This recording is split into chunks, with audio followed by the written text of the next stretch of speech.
Hi, I'm Sharon Burns, owner and operator at RX Catering in the DC metro area, and we're here to cook with Sharon. Well, you know what? I've been on a roll. I just thought I'd keep it going. I'd keep it rolling. Well, you know what? I have another vegan option for you all. And the reason why I keep going with some vegan options is because not only are they good and healthy, but our non-vegan lovers or meat eaters love them too.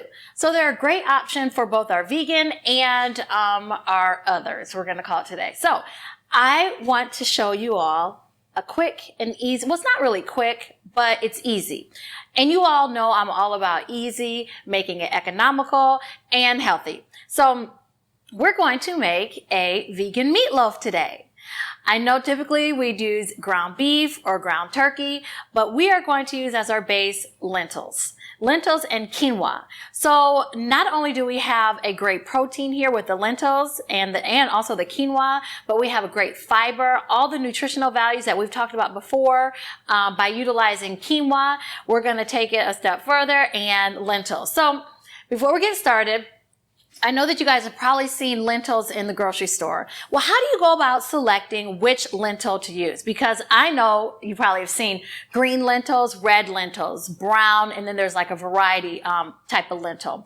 Well, I'm just going to give you the quick and skinny for today because we don't have enough time to talk about lentils today. So today I've opted to use a brown lentil, and the reason being is it's awesome for cooking with things like meatloaf, patties, and they're great fillers because as you can see here, the lentil actually has kept its shape more or less. You can see.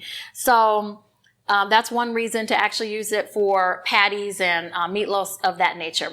And then as you see here, this has already been made. So in the store, you have the option to buy lentils that are in the can or in the bag. I've opted today I've already pre-made this, so I actually purchased lentils in the bag and actually made it. So if you've never made lentils before, it's so simple and easy. It's similar to rice. It's like a 2-to-1 ratio. So meaning 1 cup of lentils to 2 cups of water.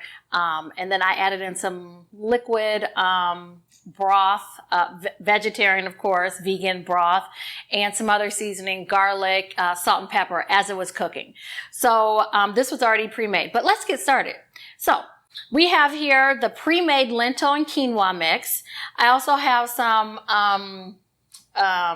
mushrooms that I've already diced up. You can use any type of mushroom. I've selected to use today a shiitake mushroom. And then you have oats, red onions, and then right here is our egg, if you will, our egg mix. You know how to hold meatloaf together? Typically, if you're using ground beef or ground turkey or ground chicken, we're going to use an egg a lot of times to make sure that it stays together in that loaf form. Well, this is actually flaxseed, and I've mixed it with water, and then I've actually put it into the refrigerator for about 10 minutes to let it set. So if you see right here, it's kind of like an egg texture. So that's how our meatloaf is going to actually bind together and stay together. So we have that. And then, of course, we have minced garlic right here. I have nutritional yeast, some sunflower seeds, tomato paste, Worcestershire sauce, Italian seasoning, fresh basil, fresh thyme, and then salt and pepper. So let's get started. So after this is made, this is the easy part. We're just going to take our food processor and we're going to put everything that we have right here in the food processor, and we're going to make our loaf mix, our meatloaf mix. So as we are adding everything in, of course, I have pre-measured almost everything. This is about, as far as the mushrooms, oh my gosh, I can't remember, but it's okay. You're going to see it down below or once you log online to see all the specific ingredients. So we have oats right here. And I'm making a mess, but I'm going to actually start, before I put in all the other seasonings, I'm going to just put half of this in. This is about a medium red onion. I'm a huge fan of I like red onions. You can use white onions in this, but I just like the flavor of red onions versus the white. So I'm going to start this just so it can kind of mix down and we can add some more ingredients.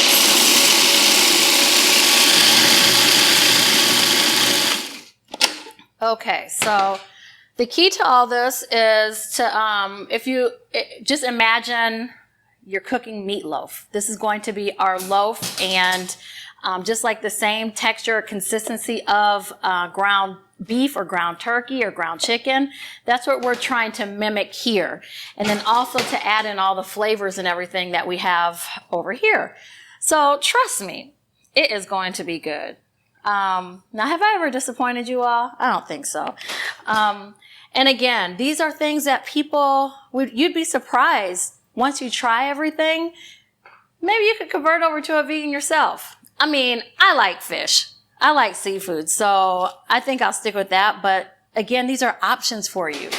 Options are always good because, we are always trying to stay healthy. And I always talk about too, making sure that this is an economical option. You see all the ingredients that I'm putting in. I mean, very economical and quick and easy. So the lentils, I mean, heaven. It's probably, like $1.50 for a bag. And if you get the bagged versus the canned ones, you're going to be able to store those a lot longer than the can. I mean, the bag of lentils could last, I guess, up to a year. If they're, closed and everything. So we have everything in our food processor, and then we'll add in our egg. Okay. And we'll mix this all nicely. And then you want to turn your ovens to 375. Get your ovens nice and hot. And the consistency,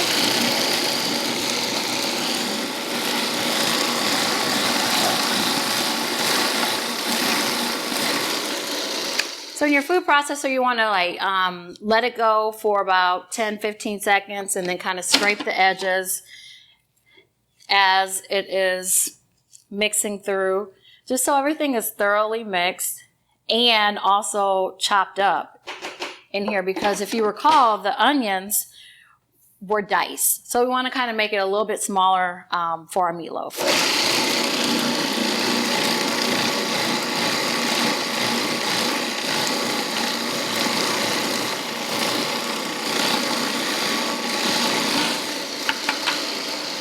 One thing I'm going to add into while it's mixing is salt and pepper, a little bit of salt. About a teaspoon. Well, at RX Catering, we always cook with love. So I'm not a huge fan of measuring, but you know that it's going to taste good. Right. And you want your mixture to be somewhat, have some texture to it, because with meatloaf, it's not just completely smooth. You're going to have some texture to it.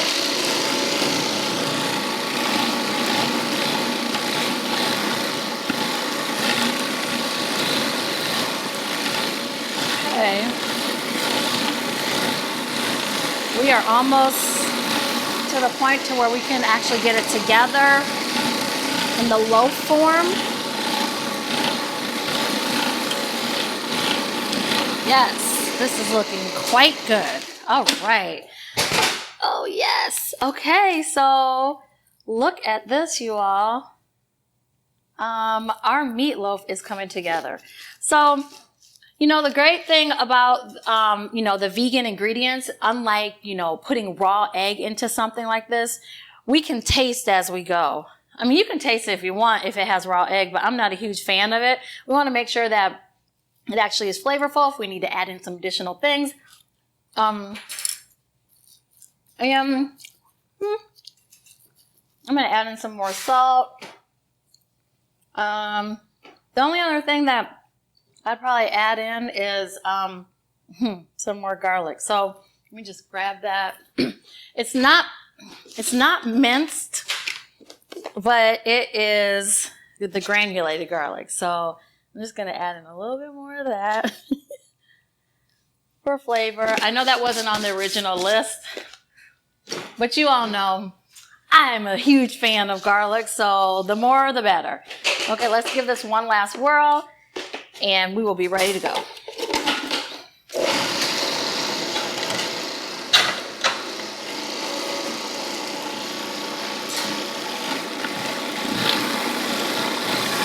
Okay, so